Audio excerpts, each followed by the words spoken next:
The medical bay aboard the Constellation's Edge pulsed with a quiet, clinical rhythm, white panels, antiseptic air. And the soft sound of diagnostics made it feel like everything in the galaxy could be measured, labeled, and fixed. Sarah, Chief Medical Officer of the Galactic Confederation vessel, stood at the center platform with 4 crystalline arms folded across his chest. His bioluminescent skin shifted from pale gold to hard amber, the Valoran sign of final judgment. Impossible, Sarek said, his translator caller converted his crystal chimes into clear standard. The specimen is beyond treatment. Neurological damage is severe. Pain levels are extreme. The humane option is termination. On the sled in front of him lay the Ix. Reason the whole crew had gone silent? A Corinthian warbeast. 800 pounds of engineered muscle, armored carapace, and raw survival instinct. It had been recovered from an escape pod drifting beyond Kepler 442. After a battle that left space full of wreckage and dead signals, its body was covered in plasma burns. Its neural pathways had been hit by disruptors made for soldiers, not living creatures. 6 legs twitched in violent, uneven bursts. Foam clung to the edges of its mandibles. Its compound eyes spun wildly, unable to focus, and yet it was alive. Across the room, leaning against a wall panel as if she did not feel the pressure in the room, stood Juno, human, small by Confederation standards, unarmored, sleeves rolled up, showing old scars on her forearms. The crew had learned one thing about humans very quickly. Size meant nothing. "Let me try," Juno said. No drama, no speech, just a calm request. Like she was asking for a tool. Sarek's skin flashed crimson. "Human Juno, did you not understand my assessment? The pain response is at maximum. Cognitive function is failing. There is no documented protocol for damage at this level." "I heard you," Juno said. She stepped away from the wall and moved forward slowly, careful not to look like a threat. "I am not arguing with the data.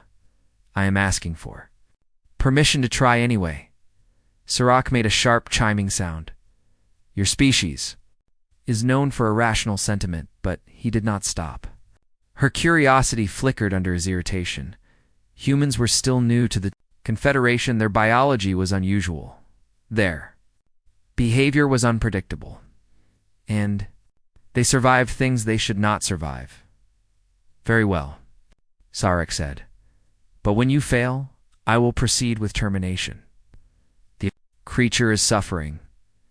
Juno nodded once. Then she walked to the restraint boundary. The field shimmered.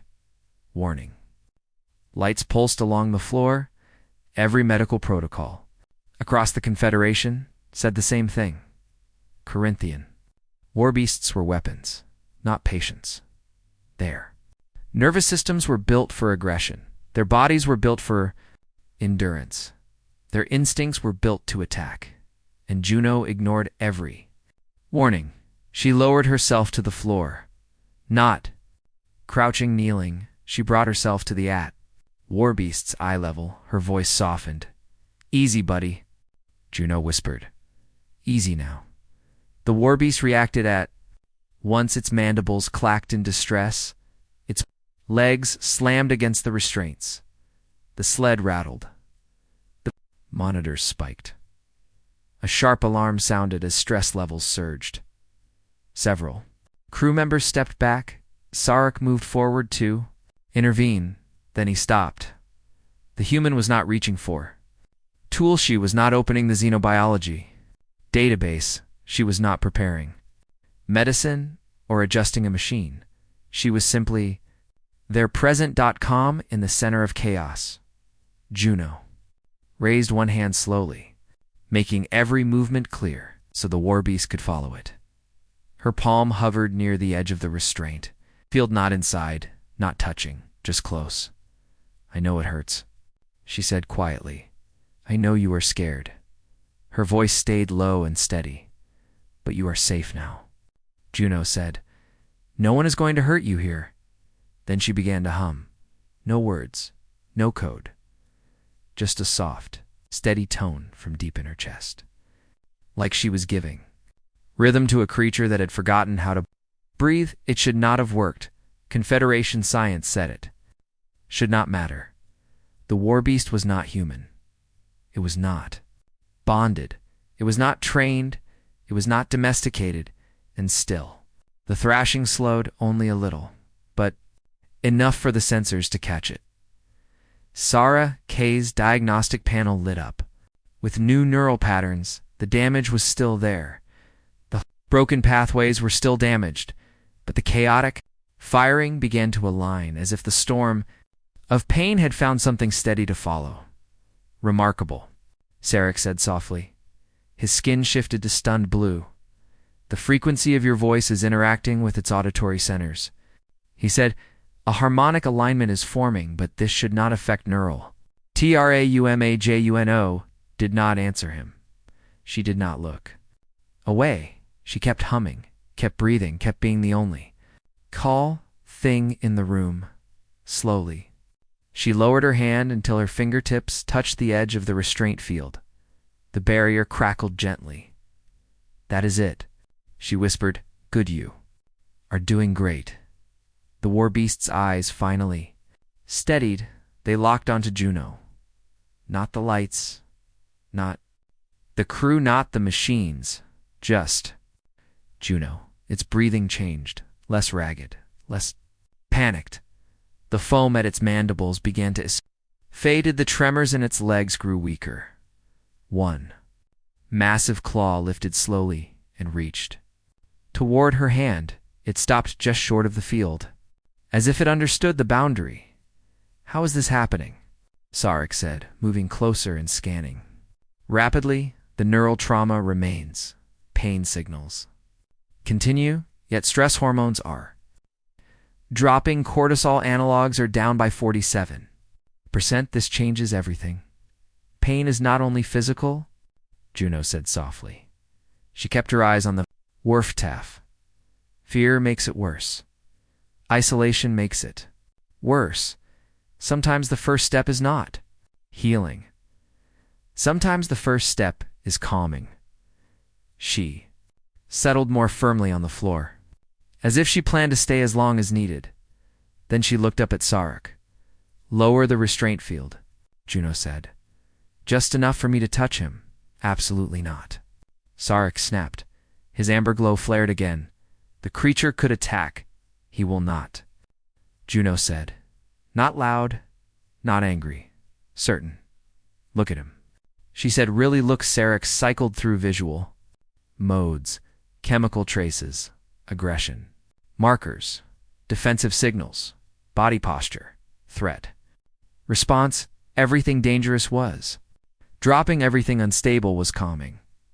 Warbeast was not preparing to strike. It was watching the human like she was the only safe thing left in its world, against every protocol. Sarek lowered the field. The shimmer thinned. The crackle softened. Juno moved her hand forward and touched the warbeast's carapace.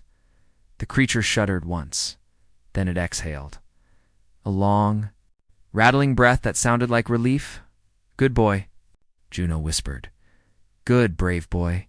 This changes nothing, Sarek said. But his skin shifted. Again blue, mixed with wonder. The damage is permanent. Full recovery is not possible. Confederation.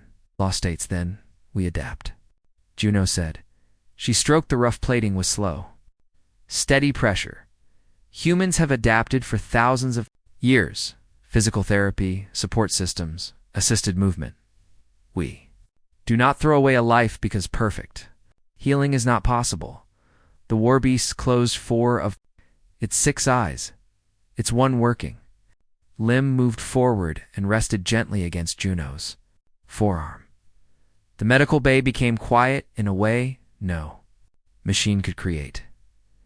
Sarek stood still, processing what he was seeing. His species had served the Confederation. For 6,000 years, they had cataloged the medical needs of hundreds of species. They had protocols for everything, but they had never Written one that started with kneeling down and saying, "Easy, buddy," at last. Sarah Kay's skin softened into green. Acceptance with respect. "We will attempt adaptive care," he said. "I will document everything. The Confederation Medical Board will review these methods." Juno smiled faintly and kept her hand on the warbed. "Document all of it," she said. "Maybe the database will learn something new." As Sarek began preparing treatment plans, no Valoran had considered before, he kept looking back at the human and the warbeast. A whisper, a touch, a calm presence inside. A sterile medical bay that trusted only data. Humanity rewrote another rule, and the warbeast once labeled a weapon, then a lost cause, breathed like it was no longer alone. Asterisk, asterisk. If this story touched your heart, subscribe to Neon Cub Tales for more powerful HFY stories. Asterisk, asterisk, like this video if you want part 2.